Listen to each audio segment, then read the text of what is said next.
በስመ አብ ወወልድ ወመንፈስ ቅዱስ አሐዱ አምላክ 13ኛም ሰሪበ ሐሞትን እንናገራለን። ሰሪበ ሐሞት ማለት እንዴት ነው ቢሉ ሐሞት መጠጣት ነው። ይህስ እንዴት ነው ቢሉ ጌታችን መድኃኒታችን ኢየሱስ ክርስቶስ 13ቱን ሕማማተ መስቀል ሲቀበል ውሎ በ9 ሰዓት አይሁድን ውሃ ጠማኝ አላቸው። አይሁድም ይህ ዕብራዊ ውሃ ጠማኝ አለ። ጲላጦስ ተመራምሮ ሳያድነው ቶሎ የሚገድል ነገር እናጠጣው አሉ። እኩሉ የኖረ ቡኮ መጣጣ ብናጠጣው ቶሎ ይሞታል አሉ። መጤጡስ ምንድነው ቢሉ የወይን ቅርጣን፣ የስንዴ ቅርጣን፣ የበለስ ቅርጣን ነው። ይህስ ስለምን ያመጹታል ቢሉ ቀድሞ በዘመነ ኦሪት የነበሩ ሰዎች ጻዕረ ሞት ይበዛባቸው ነበርና ገና ሊሞቱ 40 ቀን ሲቀራቸው የሚቀበሩበትን ያህል መቃብር በገዛ እጃቸው ቆፍረው ለመቃብር ያበቁ ነበር። ከዚያም ከመጤጡ ሲያቀምሷቸው ነፍሳቸው ከስጋቸው ይለይ ነበርና ስለዚህ ያመጹታል። ዳግመኛም የበሉት የጠጡት በሰውነታቸው ያልተስማማቸው እንደሆነ ከመጤጡ ሲያቀምሷቸው ይስማማቸው ነበርና ስለዚህ ያመጹት ነበር። እኩሉም ከርቤ፣ አዞከል፣ አምቡላ በናግሬ ብናጠጣው ቶሎ ይሞታል ብለው መከሩበት። እንዲህም ብለው መክረው እኔ ያልኩት ይሁን ብለው ቢጣሉ አንዱ ክፉ ተነስቶ ምን ያጣላችኋል? ይልቅንስ ሁለቱንም አንድ አድርጋችሁ ብትሰጡት ቶሎ ይሞትላችኋል ብሎ መከራቸው። ከዚህ በኋላ ከርቤ፣ አዞከል፣ አምቡላ በናግሬ ከነገስታት ቤት ተገኘ። መጺጹን ግን አንዲት ባልቴት እሸጣለሁ ብላ ገበያ ይዘው ወጥታ እንዳትሸጠው ረከሰባት። እንዳትጥለው ገንዘብ ሆኖባት ይዘው ተቀምጣ ሳለች የአጣሪ ልጅ ስጋውን እሸጣለሁ ሐሞቱን እጠጣለሁ ብሎ በአንድ እጁ ስጋ ጠሊ በአንድ እጁ ሐሞተ ጠሊ ይዞ ሲሄድ በእጁ እንዳለ ሐሞቱ በድንገት ተቀዶ በመጺጹ ተጨመረበት። አይሁድም ለበዓላቸው ቸኩለው ነበርና ያንን ገዝተው በማሰሮ ሰብስበው አንድ አድርገው ሰብቀው ጭቦ ሙሉ የሐር ጎፍታ ነክረው በዘንግ አስረው በቆጽለ ሕጽቡ ደግፈው መስቀሉ ርቋቸው ነበርና አንተ ዕብራዊ ውሃ ጠማኝ ብትል አመጣንልህ ንሳ ጠጣ ብለው በአፉ ጨመቁበት። ጌታም ቢቀምሰው ምሬቱ ጉሮሮ ቆርጦ የሚጥል ሆነ። አልጠጣውም፣ መልሶ ተፋው። ምነው አይሁድ ጨከኑበት? ጌታስ ስለምን ሐሞት ጠጣ ቢሉ አይሁድ ጠልተውታልና መከራውን አበዛነው ስቃዩን አጠናነው ብለው ደስታቸው ነው። ጌታ ግን ትንቢት አምሳል ለመፈጸም ነው። ትንቢቱ ምንድነው ቢሉ ወወዴዩ ሐሞተ ውስተ መብልኤ ወአስተዩኒ ዝሂአ ለጽምኤ ብሎ ክቡር ዳዊት ትንቢት ተናግሮ ነበርና።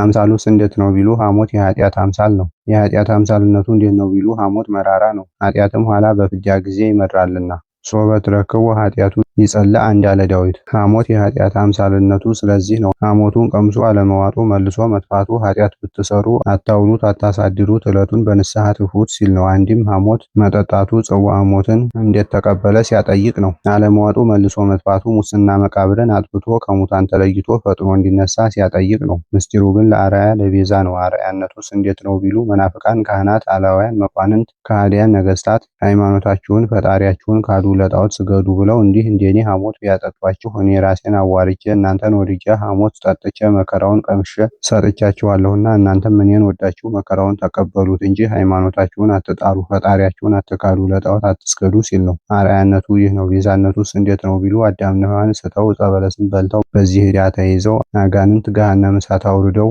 ሐምዘ ሞት ሲያጠጧቸው ይኖሩ ነበር። ጌታም እኔ እንዲህ ሐሞት ጠጥቼ ለባህሪ አባቴ ክሼ አዳምና ሔዋንን ከዚህ ስቃይ መከራ አውጥቼ ወደ መንግስተ ሰማያት አገባቸዋለሁ ሲል ስለዚህ ሐሞት ጠጣ። ቤዛነቱ ይህ ነው። ሰሪበ ሐሞት ማለትም ይህ ነው። ሳህሉ ወምህረቱ ለእግዚእነ ወአምላክነ ወመድኃኒነ ኢየሱስ ክርስቶስ ሞገሰ መስቀሉ ክቡር ያሉ ምስለ ኩልነ ደቂቀ ክቡር አቡነ ተክለ ሃይማኖት ለዓለም ዓለም አሜን። ሐተታ ጌታችን በዕለተ ዓርብ የተቀበላቸው 13ቱ ሕማማተ መስቀል እኒህ ናቸው። እኒህንም ሲቀበላቸው እንደው ዝም ብሎ በትህትና በትዕግስት ተቀበላቸው እንጂ ከእስራቱ አላሉልኝ፣ ከችንካሩ ንቀሉልኝ፣ ከግርፋቱ መጥኑልኝ፣ ከመከራው ታገሱኝ አላለም። እኒህንም 13ቱን ሕማማተ መስቀል ሲቀበላቸው ምን አልተናገረምን ቢሉ መናገርስ የፍርሃት የትዕቢት የሚሆን ነገር አልተናገረም እንጂ ለሰው አብነት መድኃኒት የሚሆን 7 ነገር ተናግሯል። ቃላተ ርኅራኄ 7 እንተ ዲበ መስቀል ነበበ እንዳለ ደራሲ። የእኒህም ታሪክ እንደቀደመው ነው። እኒህንም 13ቱን ሕማማተ መስቀል ተቀብሎ 7ቱን ቃላት በመስቀል ላይ ተናግሮ ራሱን ወደ ቀኝ ዘንበል አድርጎ ነፍሱንም ከስጋው በገዛ ኃይሉ በገዛ ስልጣኑ ለየ። ሞቱም ነፍሱን ከስጋው መለየቱ ነው። መለኮት ግን ከስጋው ከነፍሱም አልተለየም። ሞተ በስጋ ወሐይወ በመንፈስ እንዳለ ቅዱስ ጴጥሮስ። ያን ጊዜም መለኮት በአካለ ስጋ በመስቀል ተሰቅሎ ሳለ መለኮት በአካለ ነፍስ ወደ ሲኦል ወረደ። መለኮት በስጋ በመስቀል ተሰቅሎ ሳለ በአካለ ነፍስ ወደ ሲኦል ወረደ ማለት አካሉ ተከፍሎ ነውን? መከፈልስ አለበትን ቢሉ መለኮትስ መከፈል መለየት የለበትም። ለዚህም ምሳሌ እንዲህ ያስረዳል። በየማነ አብ በዘማነ ኪሩብ በአንድነት በሶስትነት ሲሰለስ ሲቀደስ እንደነበረ ሲዋሃድም ሳይከፈል በማኅፀነ እግዝእትነ ማርያም አደረ። ፍጹም መለኮት አዴረ በሥጋ እንዳለ ቅዱስ ጳውሎስ። ይህንስ ስለምን ተናገረ ቢሉ ሥጋ ፍጹም መለኮቱን የማይቻለው ቢሆን የሚዋሃደውን ያህል ከመለኮቱ ከፍሎ ተዋሃደ ብለው መናፍቃን ተሳስተው ነበርና፣ ሥጋ ፍጹም መለኮቱን እንደተዋሃደ መለኮት በተከፍሎ እንዳልተዋሃደ ሲያጠይቅ ፍጹም መለኮት ተዋሃደ በሥጋ ሰብ ብሎ ተናገረ። መለኮት የተለየውን ሥጋ እንበላለን ማለት የማያድነውን የሩቅ ብእሲ ሥጋ እንበላለን ማለት ነውና ክህደት ነው። ነገር ግን ነፍስ የተለየውን መለኮት የተዋሃደውን ሥጋ እንበላለን ብሎ ማመን ይገባል። በዚህም አልሲሳን የሚሏቸው መናፍቃን በሥጋውም በነፍሱም ወደ ሲኦል ወረደ ብለው ነበርና ወረደ እግዚእነ በመንፈሱ ወአኮ በሥጋሁ ብሎባቸዋል ሲሏቸው ይረታሉ። መለኮት ምን ሊያደርግ ወደ ሲኦል ወረደ ቢሉ 5500 ዘመን በዲያብሎስ እጅ ተይዘው በሲኦል ተግዘው የነበሩ ነፍሳት አልተማሩም አልተጠመቁም ነበርና እኒያን ለማስተማር ለማጥመቅ ለማቁረብ ሲል ወረደ።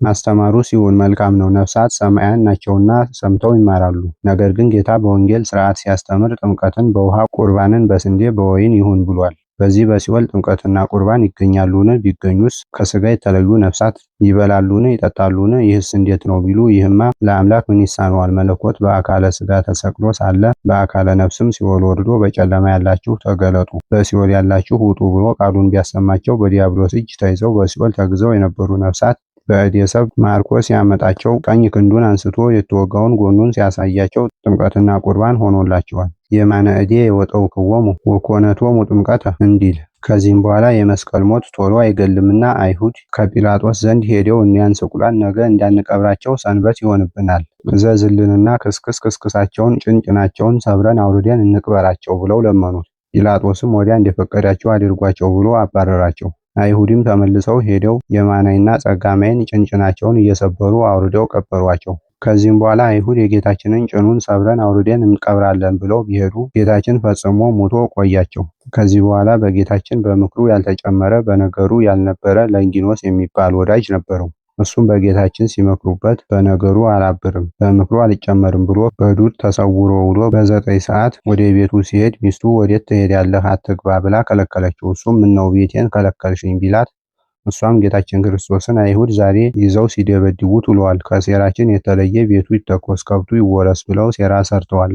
አሁን መጥተው ቤታችንን ሲተኩሱት ከብታችንን ሲወርሱት ምን ያባክናል? ከዚያው ቆይ እንጂ ብትለው እሱም ይህስ አያጎልም አሁን ከልባቸው የሚገባ ነገር እሰራለሁ ብሎ ከቤት ገብቶ ፈረሱን ጭኖ ጦሩን ከባጥ ተሰቅሎ ይኖር ነበር። እሱም በፈረሱ ላይ ተቀምጦ ጦሩን በጫንቃው ይዞ ሲጋልብ ሲደርስ አይሁድ መስቀሉ ርቋቸው ነበርና ሞተን አለን እያሉ ሲጨነቁ አገኛቸው። ለንጊኖስም ሲያውቅ ነው እንጂ የሞተ መምሰሉ አሁን ስወጋው እንዳለም ይንቀሳቀሳል ይጨረሳል፣ ሞቶም እንደሆነ ዝም ይላል ብሎ በተሳለ ጦር በሁለት እጁ ይዞ ቀኝ ጎኑን ቢወጋው ትኩስ ደም ለቁርባን ጥሩ ውሃ ለጥምቀት እንደ ለፊደል መንታ ሆኖ ፈሰሰ። ለንጊኖስ ሲወጋው ደሙ ተፈናጥሮ አይኑን ቢነካው አንድ አይን ነበርና የታወረ አይኑን አበራለት። እሱም ፈረሱም አንድ ጊዜ ሰገዱለት። እሱስ መስገዱ ይሁን መልካም ነው፣ አይኑን አብርቶለት ነው። ፈረሱ ፍጥረት ሁሉ ለእሱ መገዛት እንዲገባው አውቆ ነውን? ስለምን ሰገደለት ቢሉ ፈረሱስ መገዛቱን አውቆ አይደለም። ቀድሞ በዘመነ ኦሪት የነበሩ ሰዎች በፈረስ በበቅሎ ያመልኩ ነበር። ጌታም አምላከ ሰብ ወእንስሳ እኔ ነኝ ሲል ስለዚህ አሰገደው እንጂ ፈረሱስ መገዛትን አውቆ አይደለም። ይህስ ይሁን ለንጊኖስ ጎኑን ቢወጋው ስለምን አይኑን አበራለት ቢሉ